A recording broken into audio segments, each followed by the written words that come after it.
Good morning dear students. आप सभी का इस एजुकेशनल यूट्यूब चैनल पर हार्दिक स्वागत है। प्रिय विद्यार्थियों, आज हम मुग़ल साम्राज्य की स्थापना में बाबर के योगदान के अंतर्गत बाबर के भारत पर प्रारंभिक आक्रमण तथा पानीपत के प्रथम युद्ध का अध्ययन करेंगे। बाबर का जन्म 14 फरवरी 1483 ईस्वी को ट्रांस ओक्शियाना की रियासत फरगना में हुआ था। बाबर के पिता का नाम उमर शेख मिर्ज़ा था। उसकी माँ का नाम कुतलुग निगार खानम था। बाबर पितृपक्ष की ओर से तैमूर का 5वां वंशज था तथा माँ की ओर से वह चंगेज खां का 14वां वंशज था। इस प्रकार बाबर में तुर्कों और मंगोलों दोनों के रक्त का मिश्रण था। बाबर भारत में मुगल साम्राज्य का संस्थापक था। कई बार क्वेश्चन पूछा जाता है एग्जाम्स में कि भारत में मुगल साम्राज्य का संस्थापक कौन था, तो बाबर था। उसने तुर्की मूल के चगताई वंश का शासन स्थापित किया, जिसका नाम चंगेज खां के द्वितीय पुत्र के नाम पर पड़ा।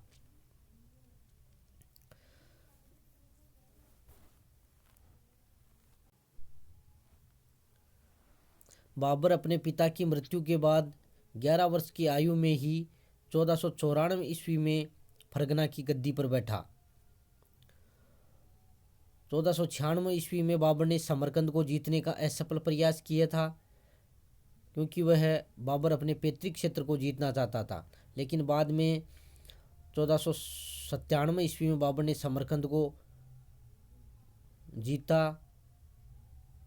उसके बाद में उसने 1504 ईस्वी में बाबर ने काबुल पर अधिकार कर लिया और 1507 ईस्वी में बाबर ने बादशाह की उपाधि धारण की। उसके बाद में बाबर ने समरकंद खो दिया था और भारत पर आक्रमण करने का निश्चय किया। बाबर के भारत पर आक्रमण के समय भारत में अनेक स्वतंत्र राज्य थे और भारत में राजनीतिक एकता नहीं थी, जिसके कारण उसके लिए यह आक्रमण करना एक सुनहरा अवसर था। बाबर ने सर्वप्रथम 1519 ईस्वी में पहला आक्रमण किया। बाबर ने पहला आक्रमण 1519 ईस्वी में बाजोर के किले पर किया और बाजोर के किले पर अधिकार कर लिया।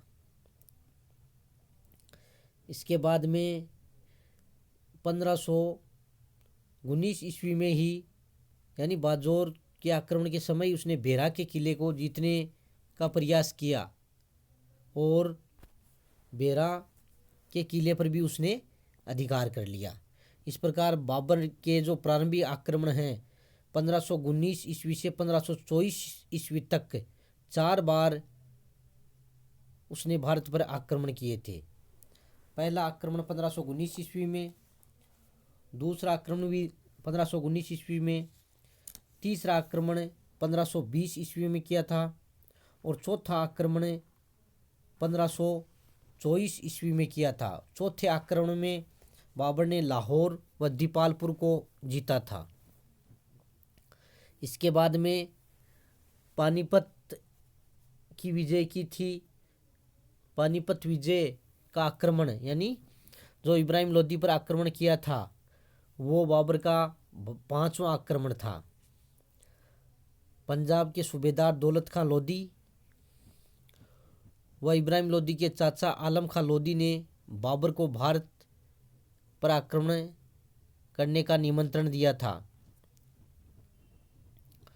इस प्रकार प्रारंभिक आक्रमण के बाद में पानीपत का प्रथम युद्ध हुआ था।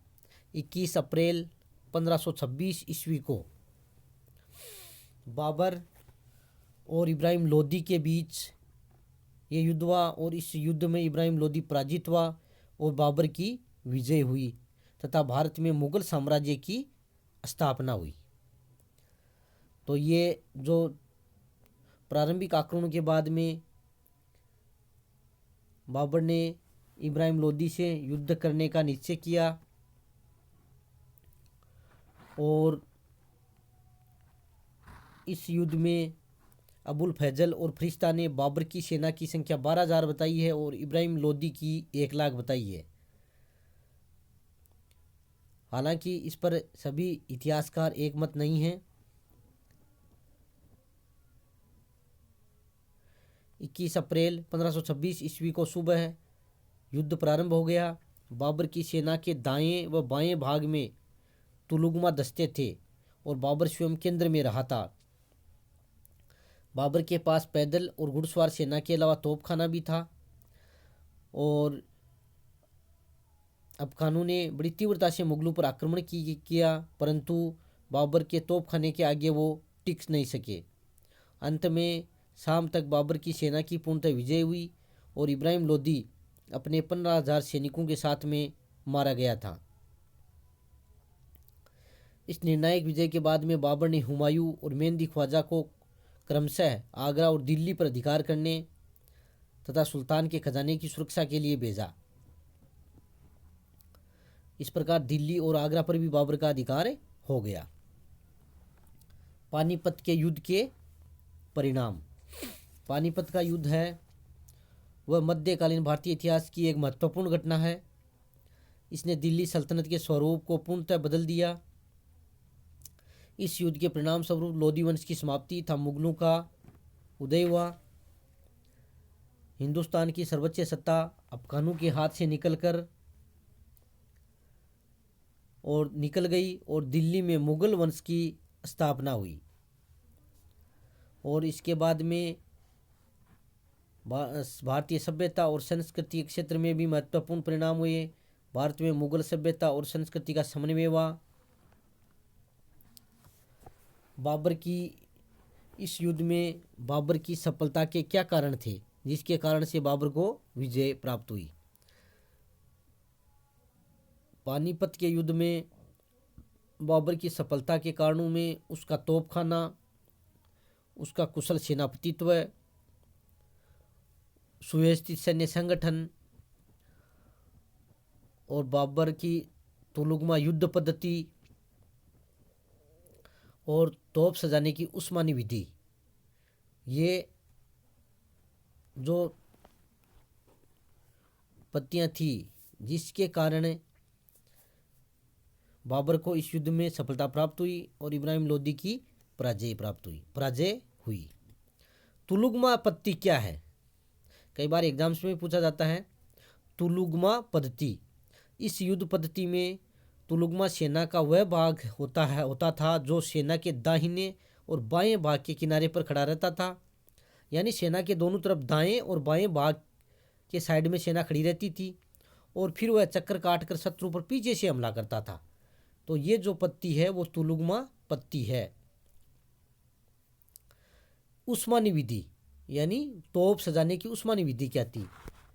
2 गाड़ियों के बीच में जगह छोड़कर उसमें तोपों को रखकर चलाने को उस्मानी विधि कहा जाता है। तो इस तकनीक का प्रयोग भी बाबर ने इस युद्ध में किया था। और जिस योग्यता व उत्साह से बाबर के सैनिक लड़ रहे थे, अफगान सेना में इसका अभाव था। स्वयं इब्राहिम लोदी भी एक अनुभवहीन सेनानायक था। विभिन्न दलीय अमीरों में एकता बनाए रखना और उन सभी में अनुशासन बनाए रखना, ये इब्राहिम लोदी के लिए एक बड़ी समस्या पैदा हुई। और व्यक्तिगत रूप से भी इब्राहिम अदूरदर्शी और असावधान सेनानायक था। उसने युद्ध की कोई विशेष तैयारी भी नहीं की थी तथा काबुल व पंजाब से बाबर की रसद को रोकने का भी कोई प्रयास नहीं किया था। इस प्रकार पानीपत के युद्ध में बाबर की विजय हुई और भारत में मुगल साम्राज्य की स्थापना हुई। इसी के साथ साथ बहुत बहुत धन्यवाद।